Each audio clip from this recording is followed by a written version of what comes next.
Tonight, we are not whispering. We are reading the Riot Act in one continuous breath until the Botswana Democratic Party either apologizes to the nation or gets deleted from the ballot, like the billions of pulas that have disappeared under their watch whilst the country suffers. Welcome to the Court of Public Opinion with Uncle German, where politicians don't get lawyers, they get consequences. I am your solo guide through the crazy, dirty, messy, and fascinating world of politics, news, and current affairs. Have you ever cleaned someone else's mess in a toilet? Today, we are dragging one dinosaur through the dust. The Botswana Democratic Party took power back in 1966 under the leadership of our founding president, Cesar Khama. I will not speak much about his tenure as I wasn't even born then. Segitumile Masire took over in 1980 after the former's demise. I heard a lot of his speeches in Kotla meetings, mostly through RB1, and most of them, it was just banter. Even the questions and answer sessions were a conduit for humor. In the news, he was known to be a land grabber. In 1998, he retired and in came the economist Dr. Festus Gontebanye Mogai, a globetrotter of note. He did so under the banner of attracting foreign direct investment. But there was also the HIV/AIDS treatment aid campaign at the time when our people were dropping like flies. For that, we really thank him as a nation.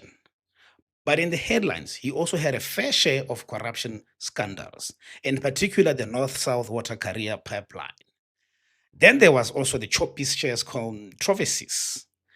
But all in all, he remains one of Africa's most celebrated leaders, a textbook for statesmanship. His biggest flaw, appointing General Ian Khama, son of the founding president, his vice, to unite and heal a fractured ruling party. This decision was the genesis for the end of the BDP's uninterrupted iron grip on power. He took over the reins in 2008, and those who were around would remember the initial 4Ds, which raised hell on the people, while looters made away with billions amid the collapsing healthcare and education systems. The reaction from BDP activists? Silence. BDP thinks silence is strength, but silence is a cancer. It spreads. For so many years, they hid behind Bazwana ba lebala ka pele. And indeed we do. Hence, we don't even want to talk about the evils that they did to us. They did horrible things. Some of the leaders molested young girls, and the activists who today seem unmute remained silent then. General Khama suppressed the media, eroded civil liberties, militarized the civil service, oppressed labor unions, leading to the mother of all strikes in 2011. People were kidnapped, tortured, media houses raided every other week. He oversaw the looting of the National Petroleum Fund, which has left a long-term hole in Botswana's pockets. Dr. Mogai regretted his decision, calling it unfortunate as Botswana's democracy severely regressed. And then came Dr. Masisi, 2018. The bar was already on the floor. The nation fell pregnant with hope. The civilian president was welcomed with a sigh of relief. But as hedonic adaptation holds, the honeymoon phase passed like a weekend in November. Reality settled. It is still the BDP. Nothing changed but the looters and their cronies. Masisi started with a broom to sweep corruption, but ended up using it to sweep evidence under the rug. All we could do was watch our economy get molested. In our view, the coffers felt the drainage. COVID-19 came and created another avenue for looting, nepotism, corruption, and cronyism. Yet our healthcare systems collapsed even further. Students studying under trees, roads became streams. There were ghost projects and billions of polar black holes that only existed on Excel spreadsheets since the 90s. Water crisis while they shower in jacuzzis. That's not governance. That's grand theft in slow motion. The nation watched in awe. Only the brave spoke out, but the voices were really few. The good thing is, one person speaking out is louder than 2.5 million silent voices. In 2024, they paid a heavy price, but this should not be the end of it because we are going to feel the ripple effects for a very long time. Botswana have lost a lot and painfully too many lives due to mismanagement of our resources.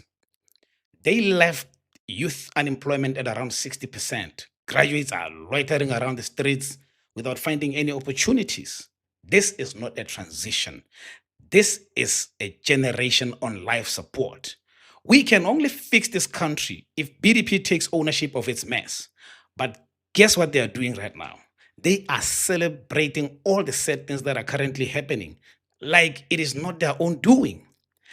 The BDP must apologize to Botswana, a full apology on their knees, or shut the hell up forever. The nation is currently suffering. I know nobody wants to talk about that, but rather to blame the current government. But worry not. The sticks for the current ruling party are still drying out.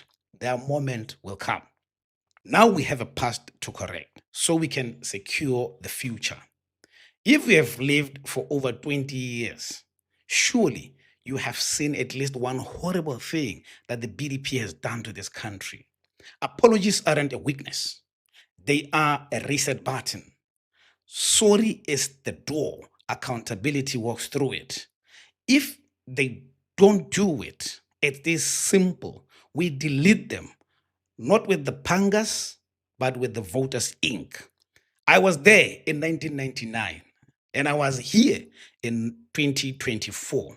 I saw the giant fall, not from a bullet, but from arrogance.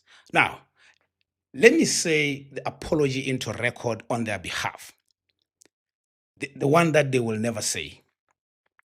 Children of Botswana, we were your fathers and mothers. We became your landlords. We built roads to our palaces and potholes to your future.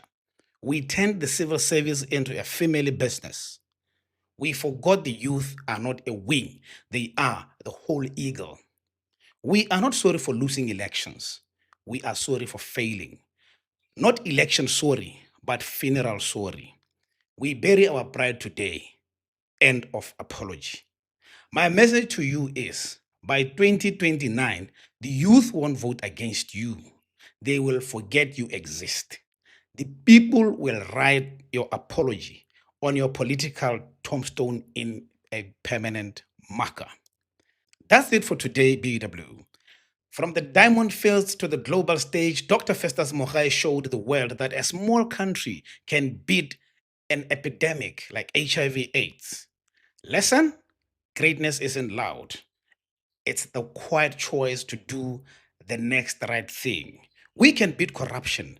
Remember to be honest, stay humble, leave the chair warmer than you found it. I am German Tank.